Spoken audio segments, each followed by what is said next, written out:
Jika di barat, perniagaan menggunakan karavan diperkenalkan sejak penghujung tahun 1990-an.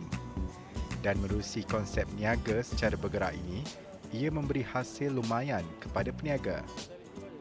Di Malaysia, hasil inisiatif Kementerian Pertanian dan Industri Asas Tani dengan kerjasama Lembaga Pertanian Malaysia atau FAMA, peniaga pasar tani kini boleh mendapatkan karavan untuk dijadikan medium perniagaan, khususnya membabitkan barangan berasaskan pertanian. Wartawan jurnal bernama Hilman Jamil baru-baru ini berkesempatan menghadiri majlis pelancaran jualan karavan tani di Ibu Negara. Buat julung kalinya, karnival jualan tani diperkenalkan di kawasan lebih padat dari segi jumlah pengunjung, iaitu di kawasan pusat perniagaan utama di sekitar bandaraya di Malaysia. Kuala Lumpur menjadi peneraju kepada konsep perniagaan moden ini dengan pengenalan jualan karavan tani di pusat beli belah terkemuka. Menteri Pertanian dan Industri Asas Tani, Datuk Seri Ismail Sabri Yaakob berkata, lebih banyak lokasi akan diperkenalkan dalam memperluaskan perniagaan produk pertanian menggunakan karavan, terutama di gedung beli belah terkemuka di setiap negeri. Ini merupakan konsep moden perniagaan produk-produk pertanian dan juga industri asas tani ini, termasuk juga bahan-bahan produk-produk makanan, termasuk nasi campur dan berbagai-bagai lagi lah. Dan konsep ini kita anggap lebih bersih, lebih teratur dan lebih moden lah dibandingkan dengan pasar tani yang ada sekarang ini.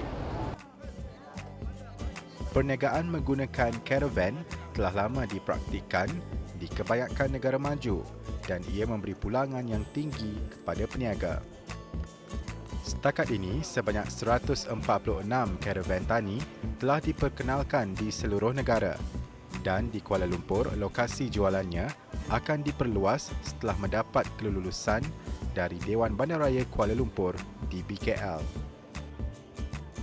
Bagi pengerusi Lembaga Pemasaran Pertanian Persekutuan atau FAMA, Tan Sri Badruddin Amiruddin, menerusi konsep perniagaan karavan, pemasaran hasil pertanian dapat dijalankan secara bergerak kepada pengguna. Persembahan produk juga lebih baik dan berkualiti, siap dibungkus, lebih kemas, bermutu dan dijual dengan harga yang lebih kompetitif. Beliau mahu generasi muda mengambil peluang dengan insentif yang disediakan kerajaan untuk menjalankan perniagaan karavan tani selaras dengan hasrat kerajaan melahirkan lebih ramai usahawan muda. Jadi saya amat berharap supaya generasi muda kita ini menyahut seruan. Kita ada pakej dia, kita ada grow bank, kita ada tekun untuk bagi pinjaman dan untuk mendapat hire purchase untuk membeli karavan dan sebagainya. Dan pihak Kementerian Pertanian, pihak FAMA akan bagi sikit sebanyak subsidi supaya mereka ini dapat menjalankan perniagaan. Sekarang kita tengok banyakkan di luar negara semua ada on wheel. Kitchen on wheel, mobile macam-macam yang on wheel. Jadi kita pun kena bergerak ke arah itu. Tan Sri Badruddin mensasarkan lebih 250 peniaga akan menggunakan karavan tani menjelang hujung tahun ini.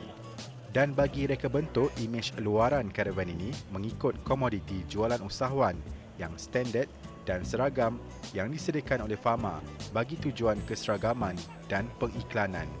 Pembangunan imejnya dikelola FAMA yang membiayai kos mengecat bahagian luaran karavan serta pembangunan imej.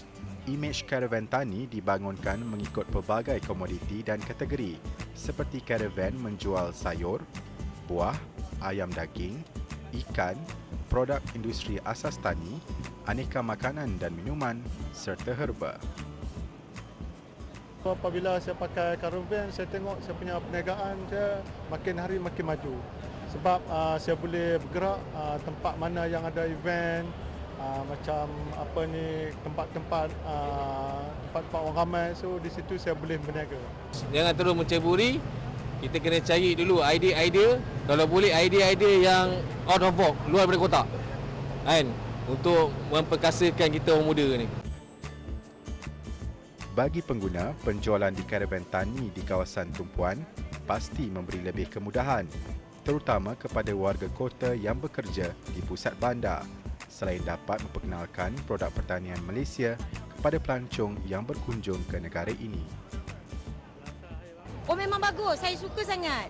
Sebab pada saya memang sebab dia kiranya dia datang kepada pelanggan tau. Bukan pelanggan pergi mencari dia. Kalau yang macam yang mana booth, stay booth macam pasar malam tu, kita macam orang bekerja ni agak susah nak pergi kekangan masa. Tapi kalau dia datang macam ni memang saya suka sangat. You know, you don't have to go to an actual restaurant. They can go anywhere. You know, go into the places where there's no restaurants. That's what they do in Canada. They go to the parks, they go to the universities, and just park. Buat permulaan, karavan tani ini akan beroperasi di lokasi-lokasi yang telah dikenal pasti, khususnya di kawasan bandar. Masa operasi akan ditetapkan melalui jadual. Penjadualan masa dan operasi yang tetap dan sistematik cukup penting untuk menjamin kepercayaan pengguna terhadap perkhidmatan karavan ini. Karavan akan bergerak secara konvoi ke satu atau dua lokasi setiap hari yang telah ditentukan. Lokasi penjualannya akan meliputi tapak pasar tani sedia ada, kawasan letak kereta, tempat tumpuan orang ramai yang dibenarkan, pejabat kerajaan dan kawasan perumahan, pasar malam atau pasar harian. Apa yang pasti perniagaan menerusi karavan tani yang diperkenalkan oleh Kementerian Industri Asas Tani dan juga Pharma ini mendapat sambutan yang begitu memberangsangkan di kalangan usahawan Bumiputera bagi memperkenalkan produk mereka kepada masyarakat bandar, terutamanya di Kuala Lumpur. Hilman Jamil untuk Jena Bernama.